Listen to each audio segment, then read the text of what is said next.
No cruzamento da Europa, da África e da América do Sul, esta antiga colônia portuguesa foi durante 4 séculos um centro de circulação do tráfico de escravos.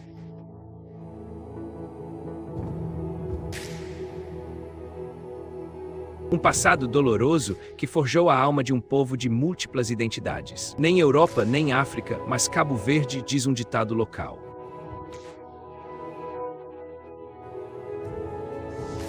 Os 500 capverdianos estão orgulhosos deste mestiço.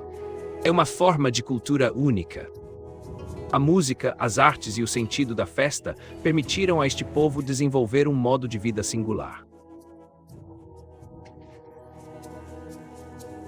Entre terras áridas, crateras misturadas, milênios e montanhas verdes, cada ilha do arquipélago, com personalidade distinta, é a imagem deste cervejar fora do comum.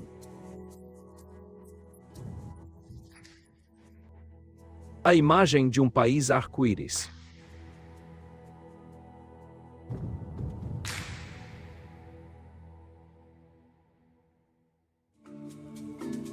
Uma lenda conta que depois de ter criado o universo, Deus percebeu que lhe restavam pequenos pedaços de mundo no planeta. Only boat desdoegts. De um gesto, ele secou as mãos para se livrar dela.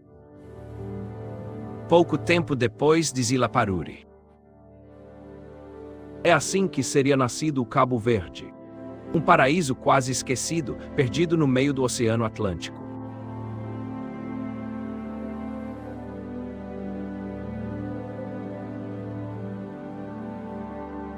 Santiago, a ilha principal, é também a maior ilha do Oceano Atlântico.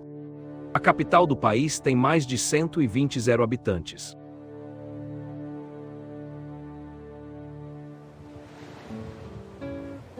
Santiago é a primeira ilha a ser povoada.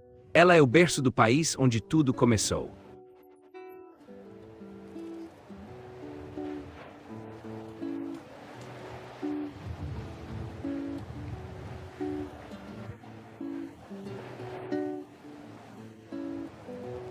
Não é isso.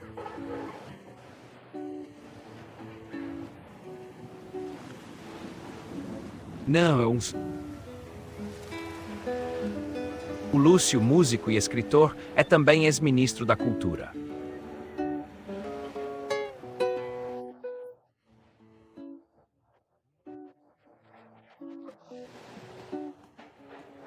Através da sua música, ele conta a história do Cabo Verde e homenageia as suas raízes. Imagina um lugar onde os portugueses chegam para se instalar, não havia ninguém. Primeiro é preciso construir uma casa, um parapeito, etc. Mas de imediato, uma fortaleza para defender os seus interesses econômicos. Havia muitos escravos aqui, portanto havia um domínio português que tinha de ser defendido. Os portugueses desembarcaram nestas ilhas virgens de todo homem a partir do século XV. Santiago torna-se, então, uma placa turística do comércio triangular. Construíram o Forte São Felipe em 1593. O edifício serve para proteger as colônias, mas sobretudo o tráfico de escravos.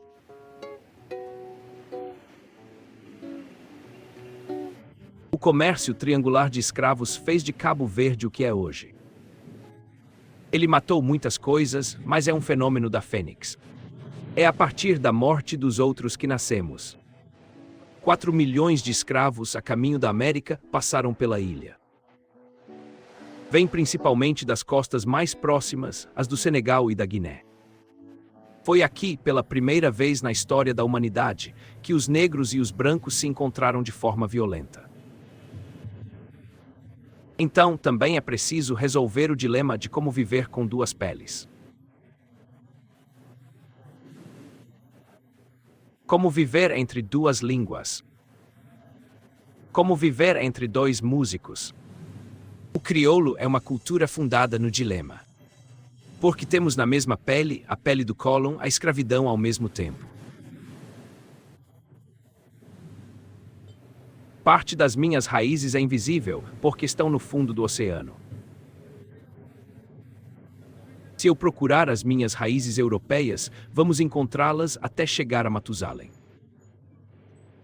Mas se procurarmos pelo lado da minha avó, que era escrava, que foi cortada das suas raízes, ela chegou aqui como escrava, depois de ela ter morrido, não sabemos mais nada.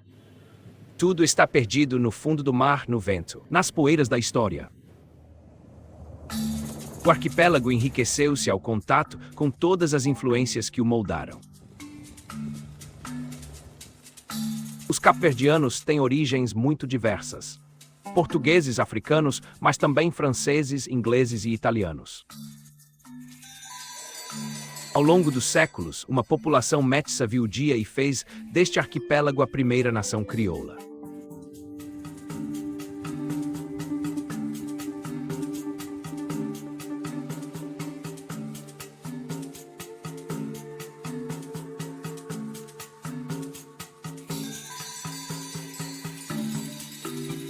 Estas ilhas são de origem vulcânica.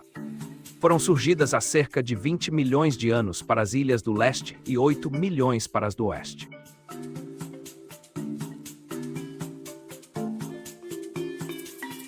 O clima é quente e seco, com uma temperatura média de cerca de 25 graus C durante todo o ano. Ao contrário das ilhas do Caribe, elas são relativamente protegidas dos furacões. Apenas algumas tempestades de areia ocorrem no Saara, às vezes no inverno. Nestas terras áridas, encontramos uma flora específica das florestas secas da África, bem como um grande número de espécies endêmicas. Quando os colonos portugueses exploraram estas ilhas, não encontraram nenhum mamífero. Todos os que vemos hoje foram introduzidos pelos europeus.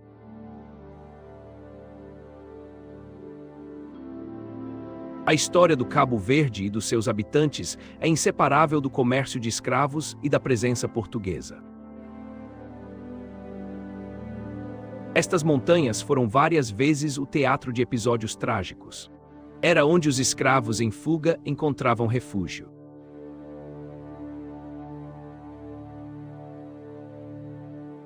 São os antepassados daqueles que hoje chamamos de rabelados.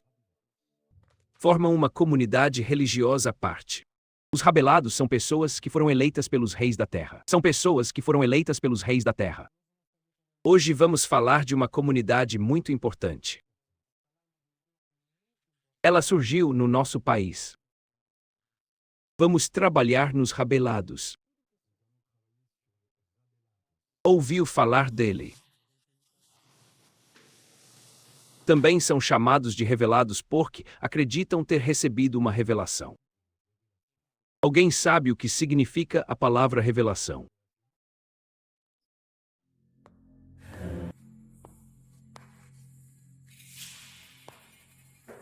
A origem dos rabelados remonta à abolição da escravidão no século XIX. Naquela época, os padres capoverdianos formados pelos missionários misturavam os dogmas cristãos com os rituais animistas vindos da África. Nos anos 1940, o Vaticano, que havia esquecido a existência do reino, era um país de religião. O reino de Cabo Verde decide enviar-lhe os seus representantes.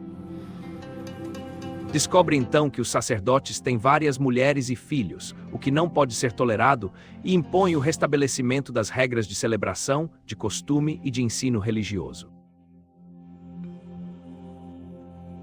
Se mais da metade da população se submeter a este regresso à ordem, a outra recusa esta interferência e mantém o seu modo de vida.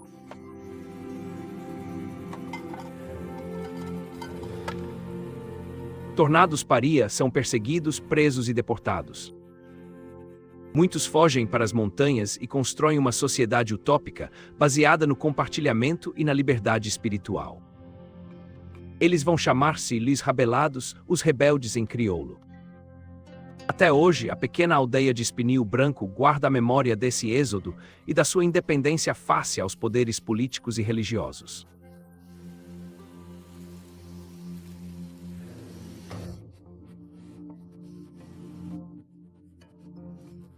Não, eu.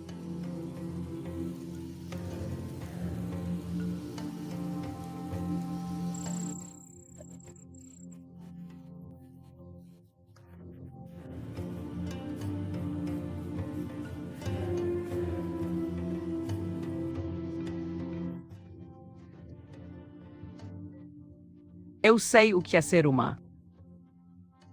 Além disso, o meu tio Fernando foi perseguido e preso porque se recusou a dar o seu nome. Quando não quisemos dar o nosso nome, balançavam bombas de inseticidas. Nós torturamos-nos a arrancar as unhas.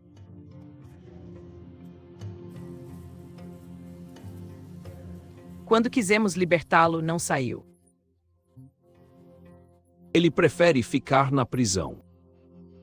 Ele disse que não sairia, que preferia ficar. No dia em que a liberdade vier de Cristo, eu sairei. Mas enquanto ela vier dos meus perseguidores, eu ficarei. Vivemos com os nossos pais uma vida de rebelião, de resistência. Foi criado assim. E não quero que este modo de vida acabe. Desde então, os rabelados deixaram as montanhas, mas ainda vivem como os seus antepassados, com total autarquia, sem água corrente nem eletricidade.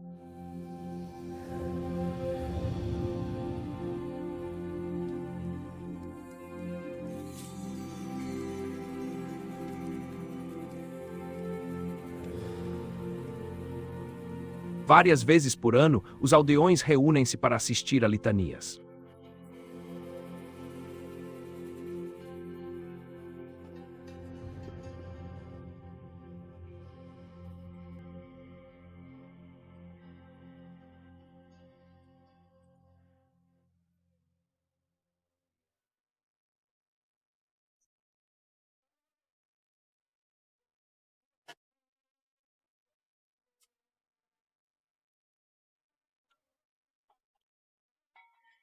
O culto é baseado no Antigo Testamento e nos Evangelhos. Também faz apelo a ensinamentos mais profanos, como calendários lunares e, por vezes, a magia negra.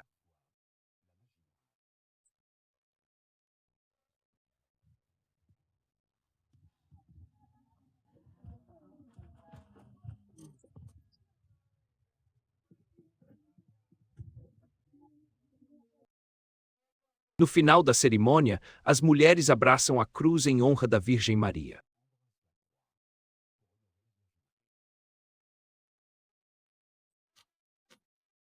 Vestiam-se de roupa branca, símbolo de pureza.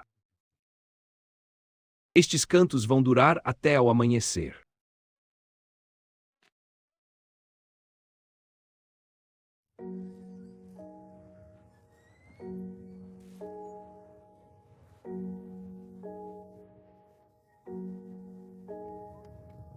Se continuarem pacificamente a recusar o mundo moderno. Este é o primeiro livro que eu escrevi, e é o primeiro livro que eu escrevi.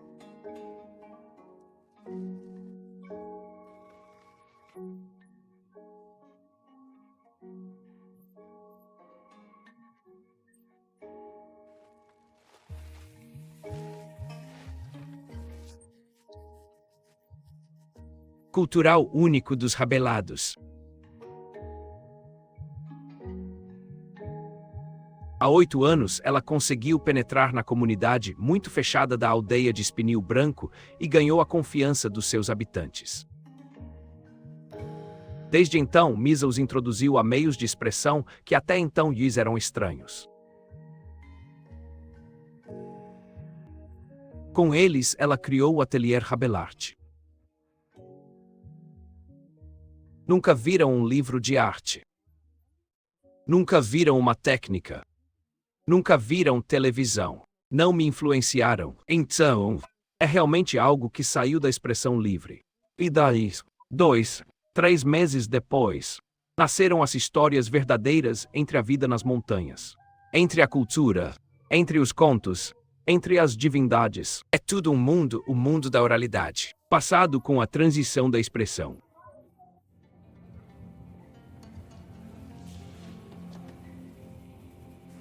Cada pintor trata de um assunto que reflete a vida cotidiana. O trabalho ao canto, a espiritualidade. Ou Laprieres. As suas obras estão ancoradas na história da comunidade e expressam uma visão do mundo defendida ao preço do sangue e das lágrimas dos seus antepassados. Steve, ele é especialista em casamento. Joseph, ela é as bruxas e as sereias. Então, o que é que isso conta? Onde se conheceram? Alamers. Diz a lenda que as sereias aparecem nos olhos do mar. Que se encontrassem onde houvesse corrente. É o que dizem de qualquer forma. Quando eu era pequena, ouvia muitas histórias sobre as sereias. Sempre guardei isso na cabeça. Sempre pinto as sereias e também as bruxas. Faz parte do meu mundo. Eu dou isso muitas vezes. Eu sinto-me bem. Sou feliz quando pinto porque me permite comer, vestir-me graças à pintura. A pintura é o único ensinamento que recebemos. Aprendemos a escrever os nossos nomes. Não fomos à escola, mas não me incomoda.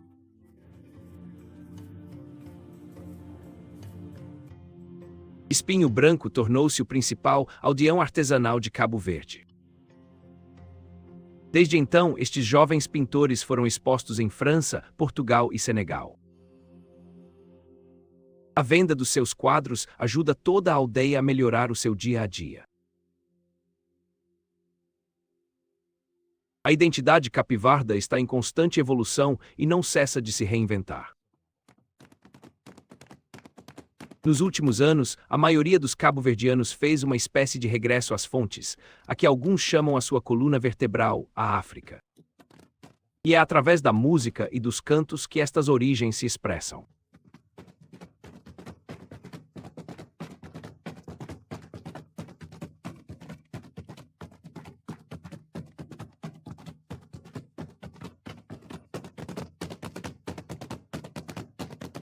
Do ponto de vista cultural e artístico, o coração do Cabo Verde bate ainda ao ritmo da escravidão.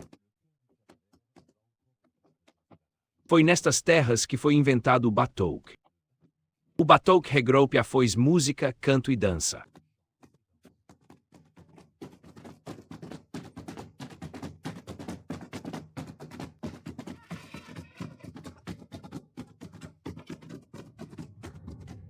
A 15 km da capital, na aldeia de São Pedro, há quase apenas mulheres e crianças. Os homens emigraram em busca de trabalho. E muitas vezes nunca voltam.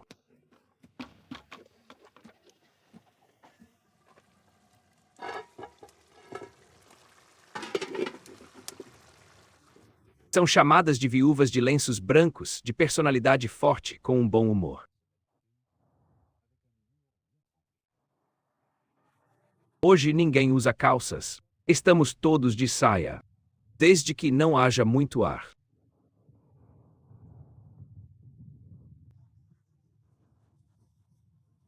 É o nosso batoque. Porque é um Sadansli sangue. Conheço o batoque desde que nasci. É da minha avó, da minha tia, da minha mãe. É por isso que adoramos isto. A única coisa que fará com que o batoque seja preso um dia é a morte. Mas Deus não nos chamou ainda. Como já foi dito, o batoque é a nossa força, a nossa alma. Moi, eu sinto emoções. Do bem-estar, da alegria. Que não posso explicar. Quando se joga, se perde a noção de tempo. Esqueça tudo. Quando estamos juntos, esquecemos todos os nossos problemas. As preocupações do dia a dia. E mesmo o facto de termos um marido. As palavras do batoque contam histórias da vida cotidiana. E quebrar a solidão destas mulheres.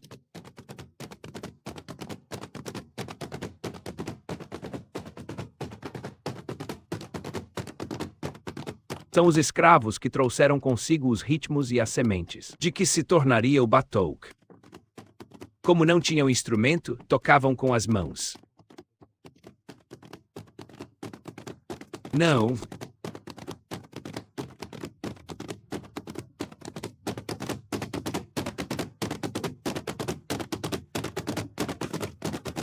Não fui a Cabo Verde, não fui a Cabo Verde, não fui a Cabo Verde. Reprimido durante a época colonial, o Batoque resistiu à clandestinidade.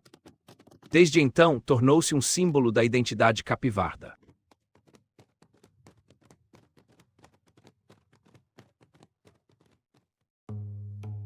De Santiago disse que é a ilha mais africana. A oeste Fogo, ela, tem as suas raízes em algum lugar da França. Foi em 1860 que desembarcou nesta ilha virgem um aristocrata francês de origem de Besançon, Armand de Montron.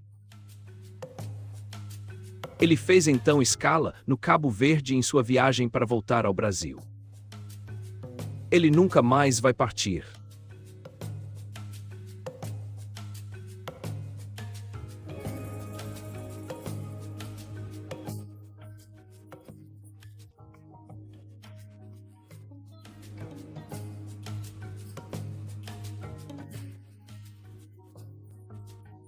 Não. Não. Seriam os descendentes de Armand de Montron. Esta terra de fogo, que foi sua, parece um pedaço de lua que teria sido depositado no meio do Oceano Atlântico.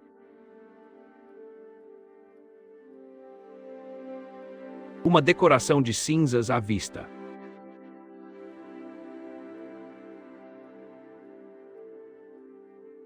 A ilha inteira é em forma de cratera. Ela desenha um círculo imenso de mais de 9 km de diâmetro. No interior da cratera, falésias escarpadas de cerca de 800 m de altura.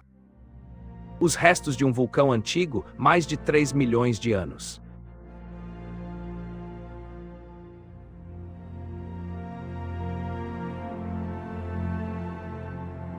Fogo abriga o vulcão mais ativo do país, Le Grand Picote, que se eleva a 2.830 m de altitude.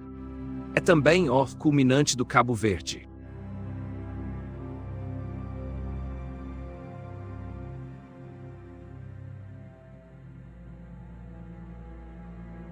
Desde o final do século XV, entrou em erupção 30 vezes. A última ocorreu em 2014 e durou mais de 77 dias.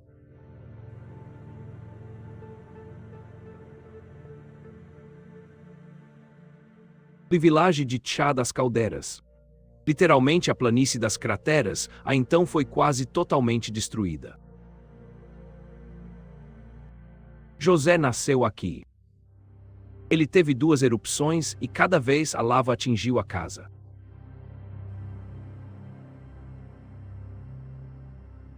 Estou habituado a esta nova paisagem. Lembro-me muito bem da aldeia das moedas. Isso eu tenho sempre na minha cabeça. Isso nunca me esqueci. De meus olhos há sempre esta imagem. Estou neste canto da aldeia e de manhã, quando acordei, vi. A aldeia foi destruída. É um sonho. Em 2014 fui ao lá terremoto. Ela tremeu mais de 50 vezes. Até a erupção. Antes da erupção, senti o ar um pouco diferente. Senti um ambiente muito calmo.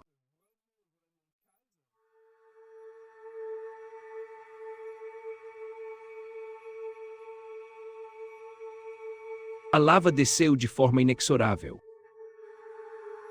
Os habitantes foram bem-sucedidos a partir de agora, mas centenas de casas foram destruídas.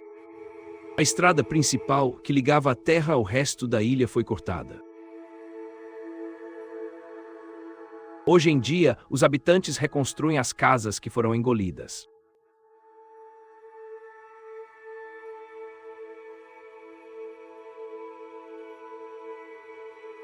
As gentes repousam aqui. É uma escolha de vida. É aqui que vives melhor. Eu prefiro mesmo viver aqui. Eu construo uma pequena casa, as coleis de lave que vivem noutra aldeia. Mesmo que possa trabalhar noutro lugar, durmo aqui no cotovelo da terra. Gosto desta paisagem. Eu gosto disso tudo.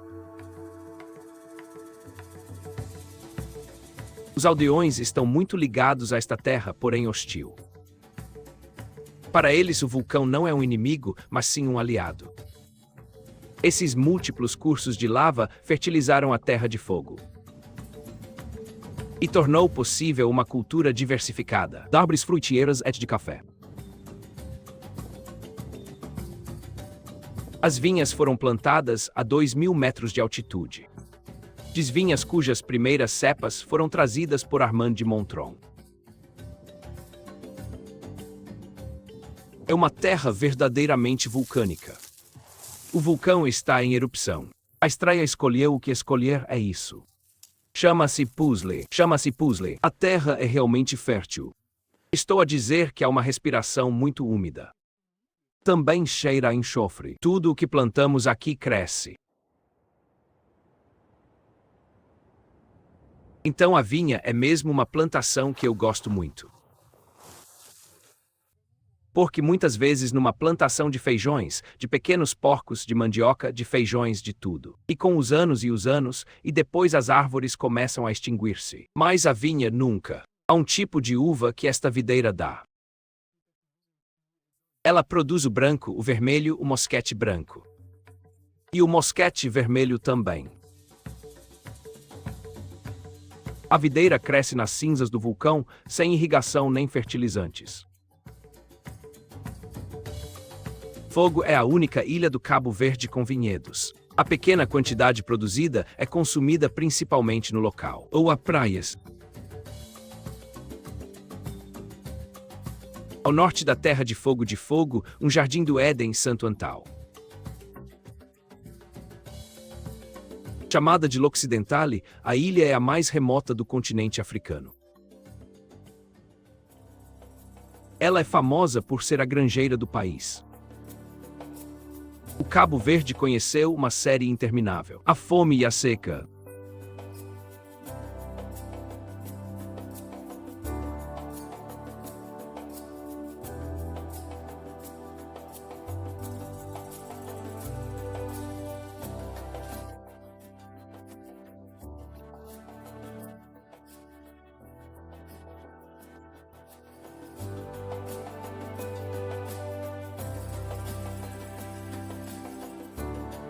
Não, é um... Esta ilha, a segunda maior do arquipélago, está sujeita a dois climas radicalmente opostos. O sul é seco e árido, enquanto o norte, exposto aos alizés, é úmido. Por outro lado, é atravessada por numerosos cursos de água cuja água se enche durante a estação das chuvas, de julho a outubro.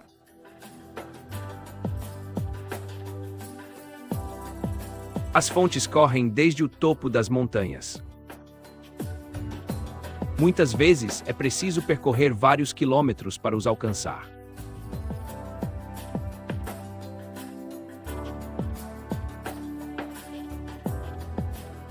O segredo da agricultura cabo-verdiana são os levados, canais de irrigação concebidos pelos portugueses. Estão a arranjar-se com as coisas nos anos 50.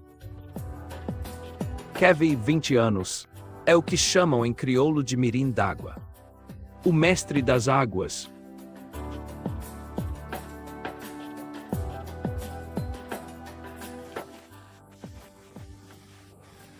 Vou abrir a bacia para irrigar os campos de cana-de-açúcar, de banana, tudo.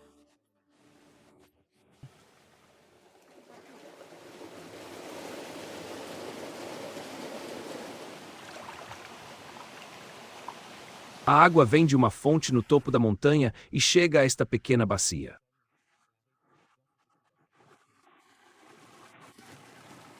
Todas as manhãs, abro a piscina das 7h às 10h para que se encha. E à tarde eu refiro-me a ele.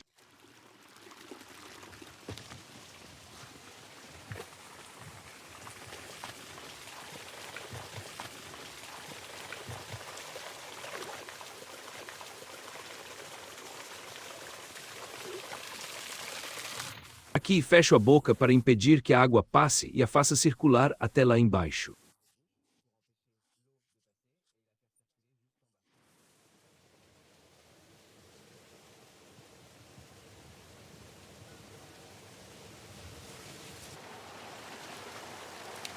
Eu gosto do meu trabalho.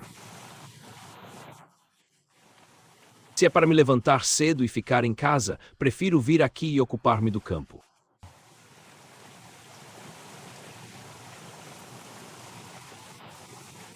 Levanta-te de manhã e sem razão não adianta nada. É preciso levantar-se num objetivo específico, como irrigar, por exemplo. Gosto muito de fazer isso. Eu estou aqui e ali por todo o lado.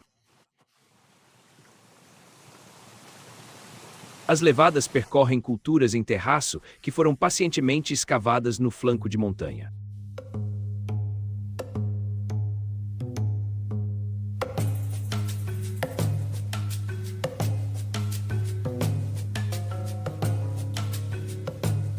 As frutas e legumes cultivados serão exportados para todo o país. A ilha produz papaias, mangas, mandioca, tomates.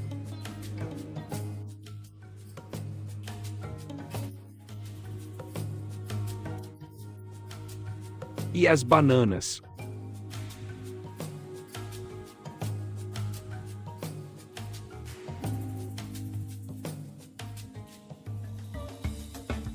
Mas os camponeses vivem principalmente da cultura da cana-de-açúcar.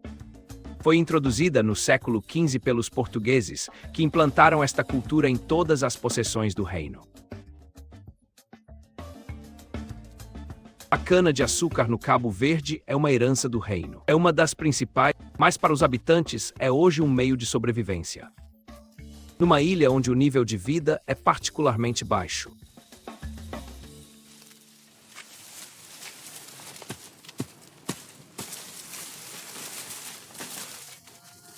Começa às 7h e termina às 15h. É difícil, é um trabalho duro.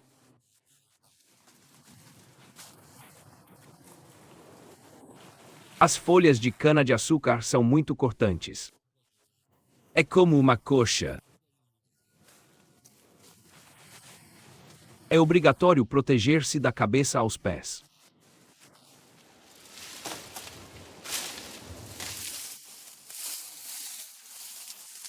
Eu gosto do meu trabalho. E o quadro em que eu faço. Neste lado do vale, o trabalho é arrancar as folhas de cana-de-açúcar. Quando tu trabalhas aqui, é mais agradável. Um pouco menos quente do que no rosto.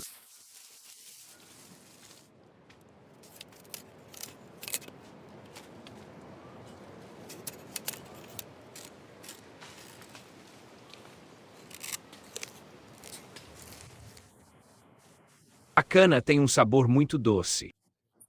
É doce. Muita gente passa por aqui só para comer.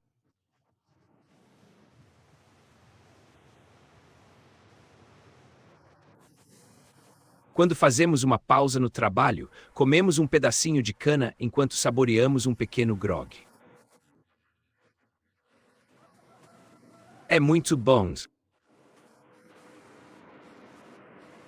A cana-de-açúcar é destilada principalmente para fabricar grog, uma água de vida que se tornou a bebida nacional do arquipélago.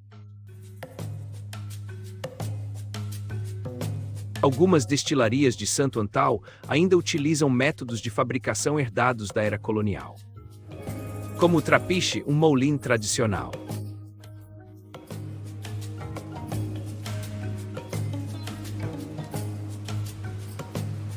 Um moulin tradicional.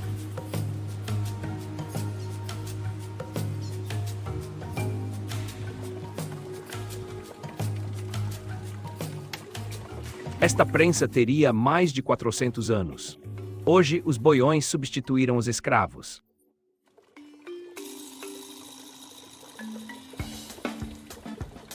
A fabricação do grog é bastante simples. A cana-de-açúcar está triturada. O suco recolhido fermenta-se em cubas durante 24 horas. Depois, o vinho de cane será aquecido e destilado.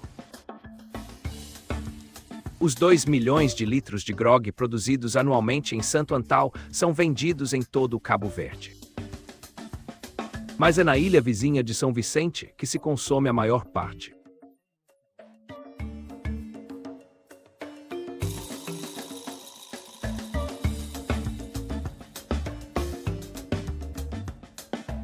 São Vicente é a segunda ilha mais populosa do arquipélago.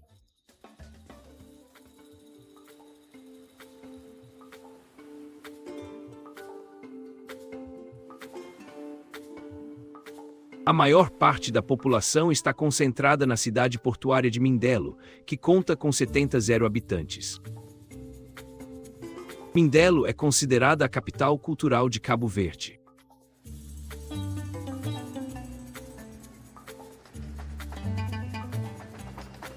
Mas a cidade é conhecida principalmente por ser o berço de La Morna, cuja intérprete mais famosa é Cesária Évora, a diva descalça.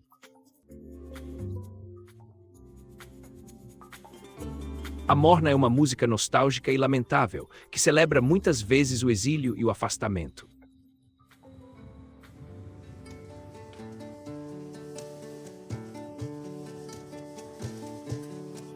A morna é uma música nostálgica e lamentável, que celebra muitas vezes o afastamento.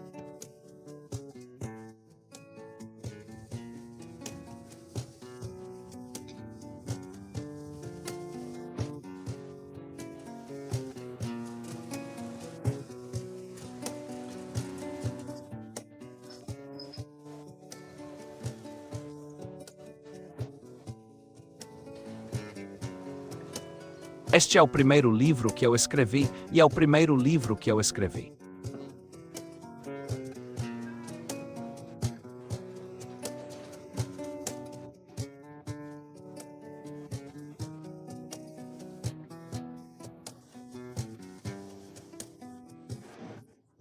O que eu ouvi cantar foi a Cesária.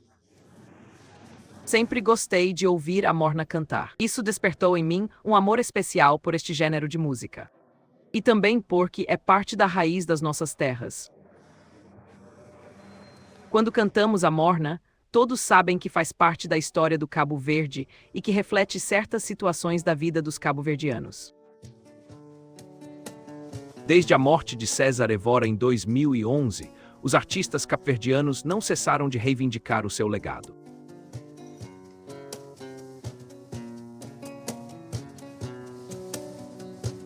A cidade é apelidada de Pequeno Brasil. E como ele, Mindelo também tem um carnaval que acontece uma vez por ano por ocasião do Mardi Gras.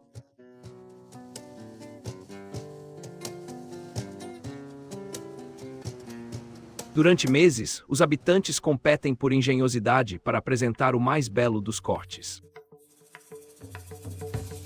A escondidas, no bairro popular de Monte Sozego, há homens a trabalhar. Cerca de 30 artesãos trabalham arduamente para construir o que será o orgulho de todos, os carros. Decidiram honrar as grandes civilizações, uma forma de homenagear a diversidade das suas origens.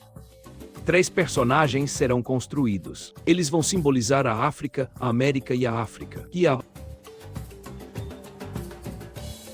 Estas imensas esculturas em poliestireno foram imaginadas por João Martinho, o chefe do estaleiro.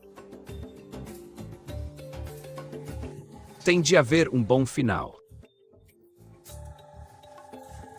Temos de fazer algo bem concebido em termos de design para que isso conte uma história.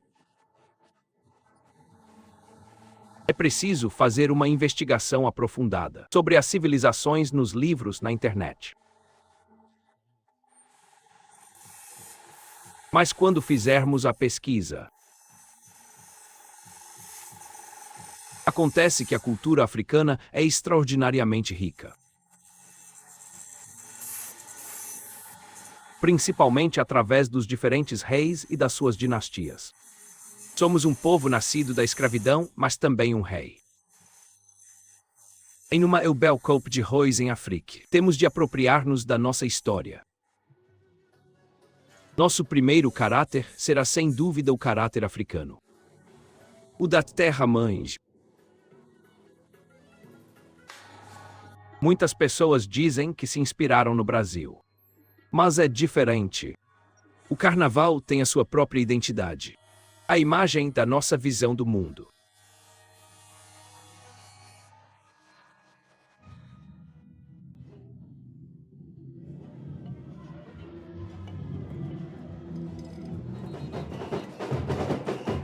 Na véspera do carnaval, Mindelo está em ebulição.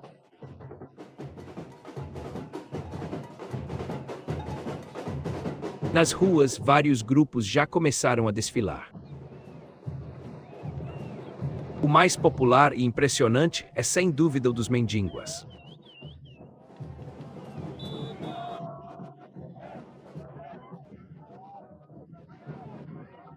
Este é o primeiro livro que eu escrevi e é o primeiro livro que eu escrevi.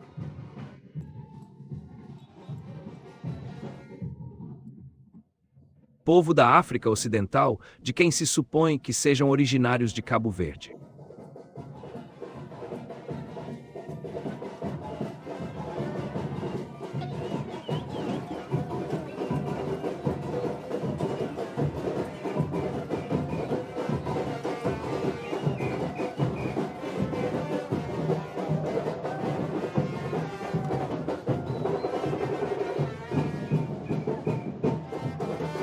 Enquanto as ruas se animam, a rainha de Montessos, que fará do gelo a glória e o orgulho do seu bairro, faz as suas últimas tentativas.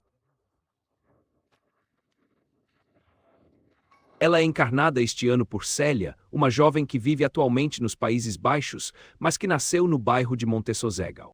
Ela faz parte dos 800 cabo-verdianos que vivem fora do país. Como muitos dos seus compatriotas, ela é recebida especialmente para o carnaval. A diáspora cabo-verdiana é quase 2 vezes maior que o número de habitantes do arquipélago. Ao longo dos séculos, a população fugiu da fome e da pobreza e imigrou principalmente para os Estados Unidos e para a Europa. Estou muito orgulhoso de ser crioula. Mesmo que não viva aqui, a minha cultura levo-a comigo para onde quer que vá. Mesmo no estrangeiro, eu sempre mantenho um vínculo com o meu país, no que eu cozinho, por exemplo. Eu sou muito orgulhoso.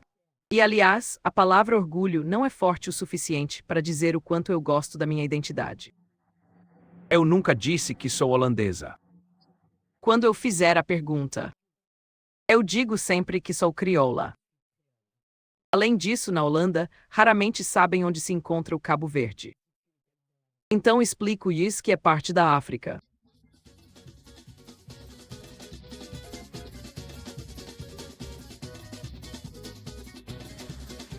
O dia tão esperado finalmente chegou. E há uma tradição a que o bairro de Montesuzego nunca desvia. Assistir à saída dos carros. Isto marca o início das festividades.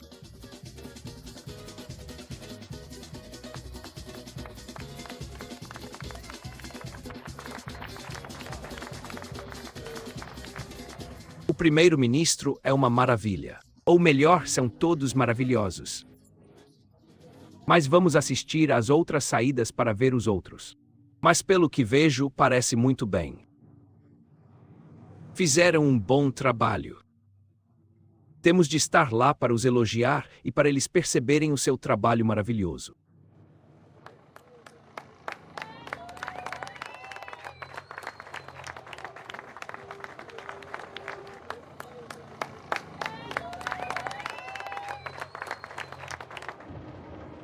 Depois da América e da Ásia, é a altura de sair o carro que representa a África. João Martinho e a sua equipa trabalharam noite e dia. Para estarmos prontos.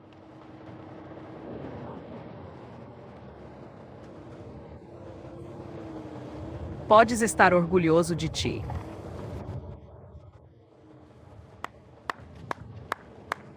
Vamos, eu dou-te um abraço. Este é o primeiro livro que eu escrevi, e é o primeiro livro que eu escrevi.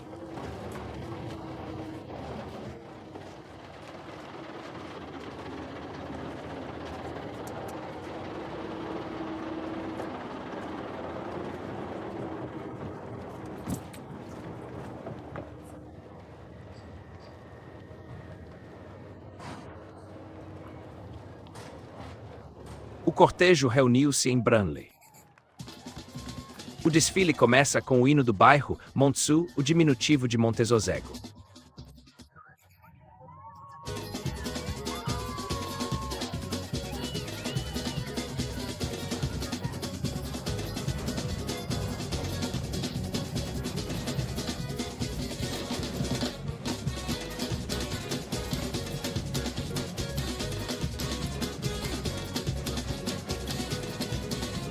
Esta festa pagã foi introduzida pelos portugueses no Cabo Verde, mas também no Brasil no século XVIII.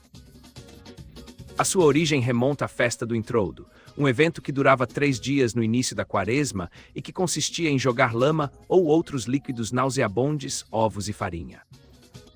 Celebrado sobretudo pela juventude e pelos escravos, o Introudo é um evento que é muito importante para a cultura. O Introudo visava caricaturizar os comportamentos dos poderes políticos e religiosos.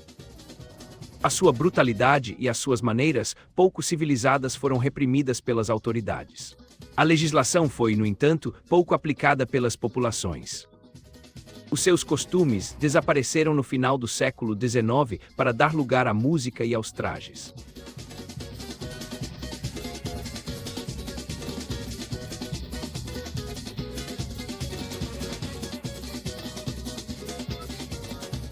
Hoje, o Carnaval de Mindelo é o evento mais famoso do arquipélago.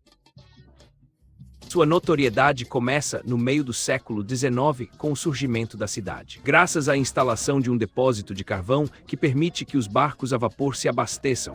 São Vicente torna-se a ilha mais rica do Cabo Verde.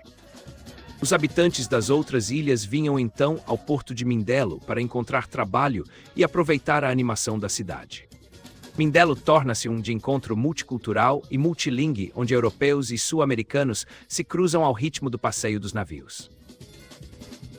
O carnaval é uma síntese de L'Intrudial, dos grandes bailes britânicos e finalmente dos ritmos e cores do seu grande irmão brasileiro. A cada ano, a moda se reinventa com a elaboração de figurinos cada vez mais sofisticados e com uma escolha de temas próximos da atualidade.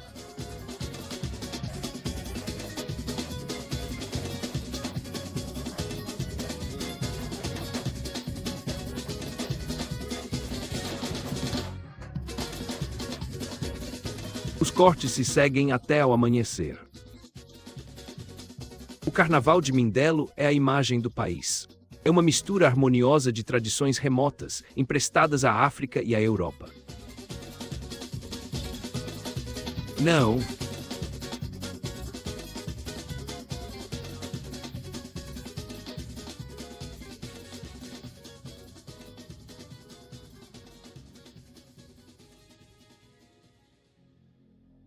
O Cabo Verde é tudo isso e muito mais em Core.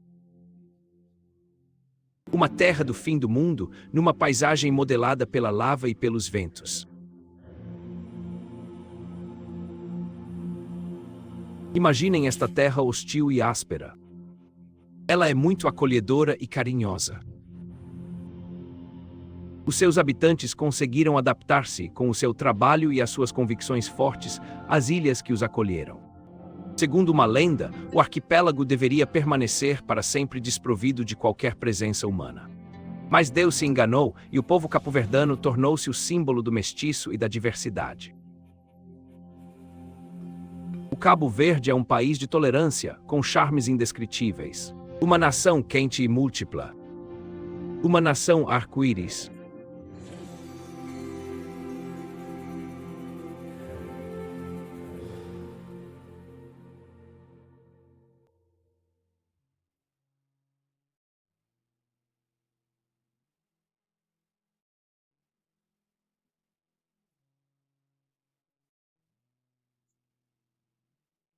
Le Cabo Verde.